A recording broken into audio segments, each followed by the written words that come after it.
In late 16th century Lima, within a modest household in the viceroyalty of Peru, Saint Rose of Lima grew up surrounded by ordinary routines, early prayer, and family labor, where faith was practiced quietly, without expectation that a child's actions would later echo beyond the home. From an early age, Saint Rose showed an inward seriousness, choosing solitude and simple devotion over play, often withdrawing to corners of the family courtyard in Lima, where silence, repetition, and attention shaped her character long before any moment of unusual strength entered memory. Her parents recalled her childhood not as dramatic, but disciplined, marked by obedience, early fasting, and small acts of service within the household. Practices common in 16th century Catholic families in Peru, yet carried by Rose with uncommon consistency and focus.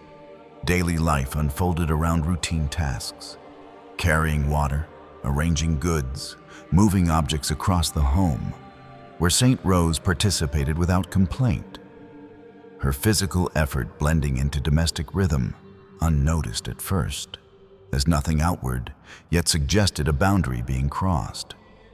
It was during one such ordinary moment, within the family space in Lima, that attention shifted. When Rose approached a stone normally handled by adults, an object embedded in work and weight, not symbol, not ritual, simply present within the household environment. Those nearby observed without anticipation as the child positioned herself, hands placed with care, posture steady, her movement calm rather than strained. A detail later remembered precisely because it lacked struggle, unfolding with quiet certainty rather than visible exertion or display.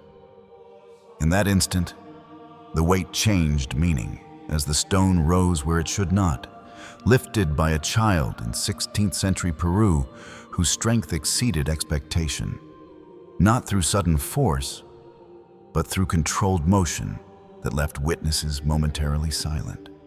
Family members later recalled confusion before awe, questioning what they had seen, testing the stone themselves, confirming its heaviness, realizing the action did not align with ordinary childhood ability, yet had occurred without proclamation, prayer aloud, or visible preparation.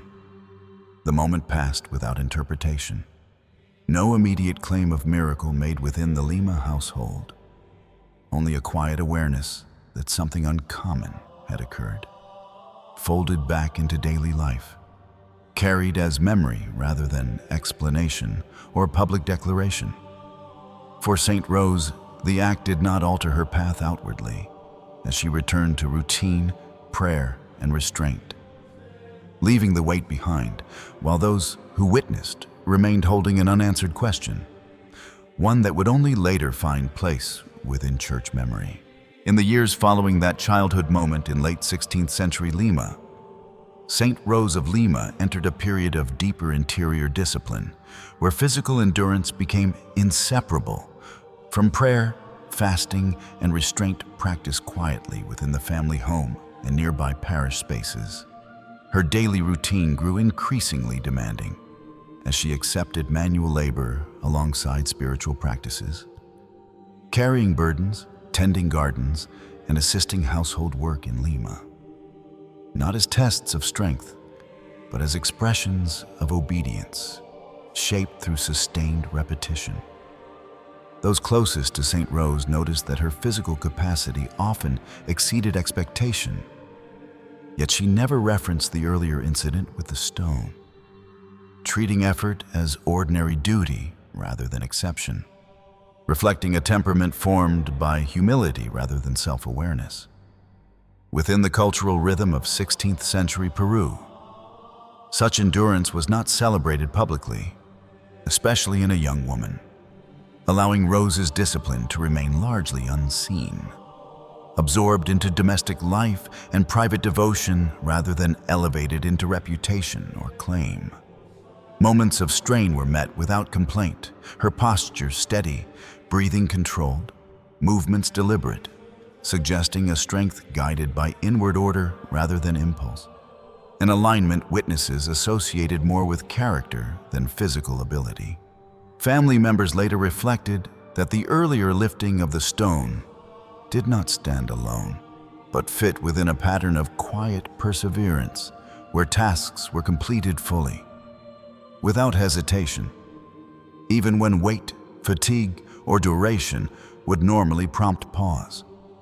In Lima's warm climate and modest living conditions, such consistency carried cost. Yet St. Rose continued, viewing physical effort as part of spiritual formation, a means of aligning body and intentions, rather than pursuing recognition or spiritual distinction. No attempt was made to interpret these actions as extraordinary during her youth, as the household maintained silence, allowing discipline to remain private, shaped by trust rather than explanation, and remembered only later through careful recollection. This period revealed how the childhood act emerged from sustained practice, not sudden anomaly, grounding the memory of strength within a broader life of restraint that unfolded gradually across years in 16th century Lima.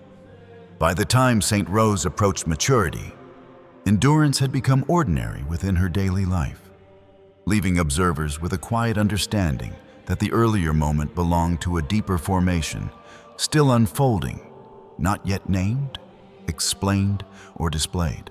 In later years, church memory in Lima began to gather such quiet moments, including the childhood stone, not as spectacle but as witness, preserved within 17th century devotional recollection that traced St. Rose of Lima's formation through restraint, patience, and embodied faith. As accounts circulated among clergy and family, the setting remained clear. A household in colonial Lima, Peru, where no ceremony marked the act, reinforcing the sense that the event belonged to lived devotion, rather than staged wonder or instructional display. Within church reflection, the weight lifted by a child was remembered alongside years of fasting and service, allowing the stone to signify continuity, not exception. An early sign aligned with a life already ordered toward disciplined offering. St. Rose of Lima's reputation grew carefully after her death, as testimonies were gathered with caution, emphasizing consistency over marvel, ensuring that the childhood incident remained integrated within a broader pattern of humility recognized by the Church. In 17th century Lima, such memories were preserved through conversation and record, shaped by restraint, where witnesses avoided claims of force or command, describing instead calm movement, measured posture, and silence surrounding the act. The Church did not isolate the stone as proof, but held it as texture within a life, allowing believers to encounter the event without instruction, free to observe how strength appeared where obedience and prayer had long been practiced. For later generations, the scene remained grounded in place and time. A Peruvian household, a heavy stone, a child at work, inviting reflection without pressure, certainty, or demand for explanation. This restraint preserved credibility, as the memory endured without embellishment, carried by witnesses who emphasized what was seen and tested, and by silence where interpretation might have been expected. Through this approach, St. Rose of Lima's childhood act entered church memory as witness rather than claim, supporting a faith shaped by observation, patience, and trust across time. The story closes without resolution, leaving the stone where it was lifted and the child within her path, as church memory rests in quiet assurance rather than declaration, inviting reverent attention rather than conclusion.